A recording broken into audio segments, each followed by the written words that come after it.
Y sí, habrá momentos duros, habrá momentos difíciles, pero tomaremos esas decisiones con valentía. Nos toca ahora a todos tomar un poco de medicina amarga. El Salvador, once known as the murder capital of the world. Cartels and gangs ran the streets, and violence was a part of everyday life for many people. But here we are in 2024, and everything has changed. What happened? How safe is El Salvador now? Was this a true transformation or just a calm before another storm? That's what we're going to talk about today on Nations Without Borders. So stick around as we do a deep dive into the reality of what it's like in El Salvador today in 2024. So let's start by talking about the guy behind all these changes, Nayib Bukele. He became president in 2019, and let me tell you, he is not your standard politician. He is young, he's bold, and he is not afraid of making some pretty controversial changes. Bukele came in with one big promise: to clean up the streets and make El Salvador safe again. And he has followed through in a big way. He declared war on the gangs, launched police crackdowns, and put in place a zero-tolerance policy. To many people, especially outside of El Salvador, his methods seemed extreme. Some would even say authoritarian. But for a lot of El Salvadorians, it was a much-needed change. They saw hope where there hadn't been any for a very long time. So how did he do it? How did El Salvador become one of the fastest improving countries in terms of safety? Well, Bukele introduced what's known as the mano dura, or the iron fist. In 2022, the government put the country under a state of emergency, El sábado se convirtió en el día más violento de la historia de El Salvador. which basically gave them the power to arrest thousands of people, often without a trial. Over 70,000 people have been locked up in connection with gang violence. And yes, this strategy worked. Crime rates plummeted, especially violent crimes like homicides. And for many El Salvadorians, being able to walk the streets without fear for the first time in decades was worth everything. But it hasn't been without controversy. Mass incarceration. While a lot of arrests were legitimate, human rights organizations have pointed out that many innocent people were also caught up in this sweep. Ella es mi hija, Carla Michelle Mejía, está detenida desde hace 19 meses a causa del régimen. Y es allí donde me toca que luchar para demostrar la inocencia de mi hija. Lo que les digo es que siempre el régimen ha servido para que la gente se aproveche de la gente más vulnerable. People have been detained for months without access to legal representation of trials. Suspended rights. During the state of emergency, certain constitutional rights, like the right to a trial, were temporarily suspended. This has raised concerns about civil liberties and the risk of abuse. Power concentration. Then there's Bukele's control over the judiciary. He's replaced top judges and dismissed the attorney general, which has made a lot of people worry about the long-term future of democracy in El Salvador. Also, let's talk about media and press freedom. The government has also accused censoring the media, especially journalists critical of Bukele's policies. Some have reported surveillance, intimidation, which isn't exactly a good look for the freedom of press. I know I've watched other videos and even talked to locals where people are afraid to say anything negative of Bukele if it's recorded on live camera, or if they're afraid they're going to be put on the internet for fear of these tactics. But despite all of this, Bukele's approval ratings are still through the roof. The reality is, for a lot of people living there, the trade-offs have all been worth it. They feel safer, they can work, they can open businesses, and their families and children feel safe. And for many, this is the El Salvador they've been waiting for a long time. But it's not just about safety. El Salvador is getting a lot of attention lately for something else: Bitcoin. In 2021, Bukele made Bitcoin legal tender in this country as the first country in the world to have this. And we got to experience this firsthand. We actually paid for the co-working in Bitcoin. We bought burritos with Bitcoin. It is pretty amazing and a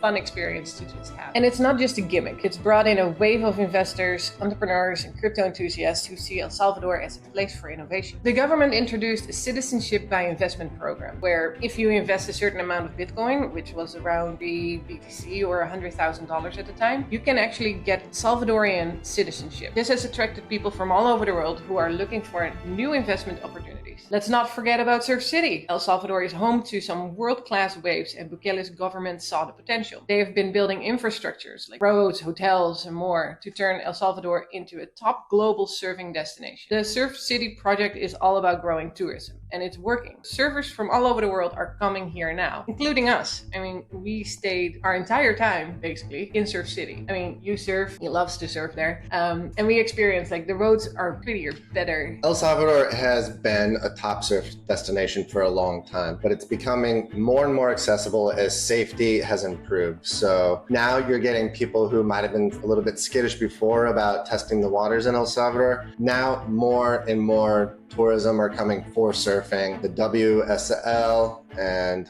other organizations have been holding surf competitions there yearly now, so it's pretty cool to see. So yeah, the tourism boom, that's basically what they're expecting. It's already increasing, numbers of tourism are already going up, but there's, I think, a lot more to come.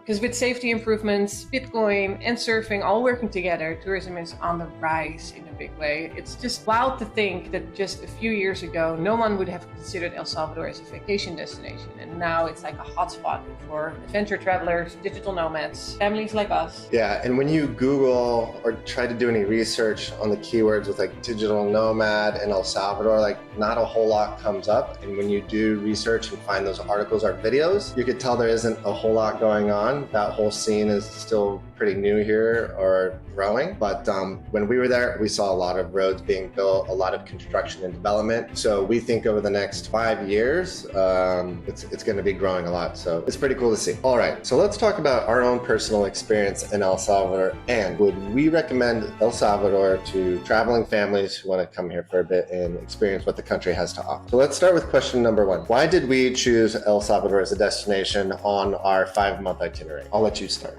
Well, first of all, we have friends living there. They live in a tiny residential area called Atami, Right next to El Zonte. in the middle of Surf City. And they just had a baby. Their daughter is like 1 month younger than Nora. So in my head, it was immediately, they live there, so can we. These days when we're traveling, we tend to try and structure our itinerary around going to visit our friends that live in different countries. Fortunately, it's pretty cool. We have a lot of friends in different countries because we've been traveling the world for a while now. So not only is it a top surfing destination in a country that we haven't been to yet, but yeah, we have good friends that live there, and one of them is El Salvadorian. So those were the main reasons we wanted to go and introduce our babies.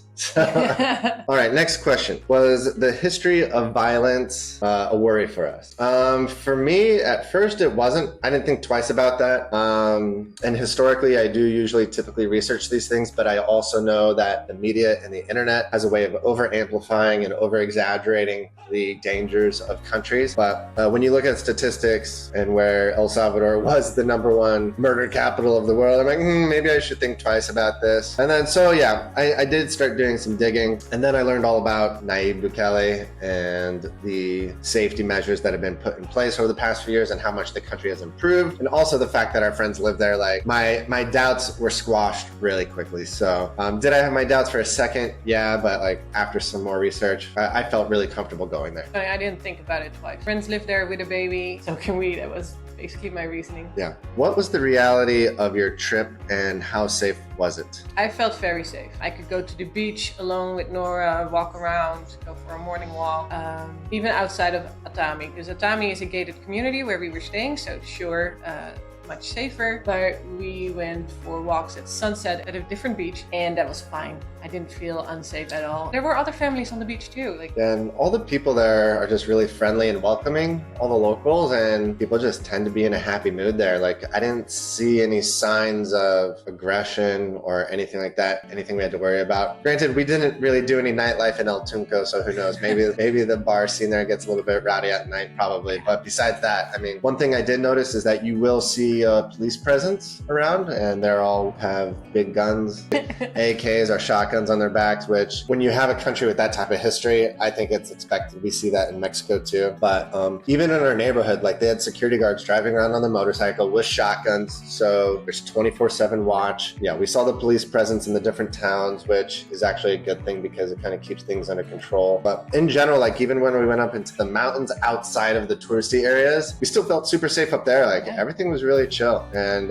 it's just the remnants. You see like the big gates or like walls that have like the glass on top of it so people won't climb it, or barbed wire, but it doesn't feel like you need it anymore. Yeah. It's like kind of history. The history. Same thing in a lot of these Latin American countries, like if you go to Medellin, Colombia, or some of these other countries, lots of these properties have the electrical wire, barbed wire, and the glass. But they have a pretty traumatic history, so understandable. Is El Salvador family friendly? I think so, yeah. I think Latin American countries in general are very family oriented. A lot of them have big families and they're very welcoming of babies and kids. So yeah, when you go out to eat at a restaurant and if you have your baby with you or your toddler, it's not a big deal.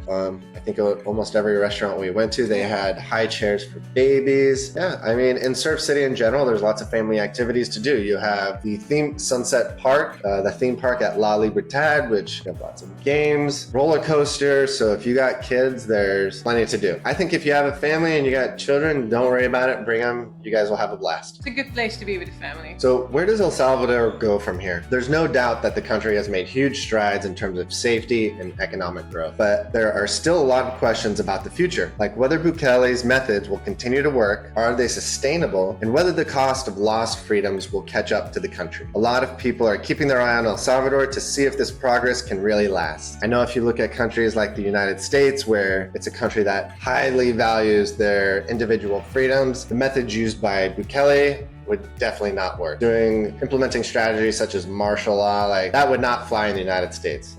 We have the Second Amendment. A lot of American citizens have guns, and you would have hell in the streets if any of our presidents tried to pull stuff like that in the United States. So obviously El Salvador is a completely different country. So it will be interesting to see how the country progresses and how they get along. But I know we have high hopes for the country. We look forward to going back. We loved our time there, and we're also crypto enthusiasts and we love Bitcoin. So we have high hopes for El Salvador, and we hope they continue on their success. Thank you for watching. If you enjoyed this video, don't forget to like, subscribe, and follow us on Nations Without Borders for more travel, family related content. Bye! Adios!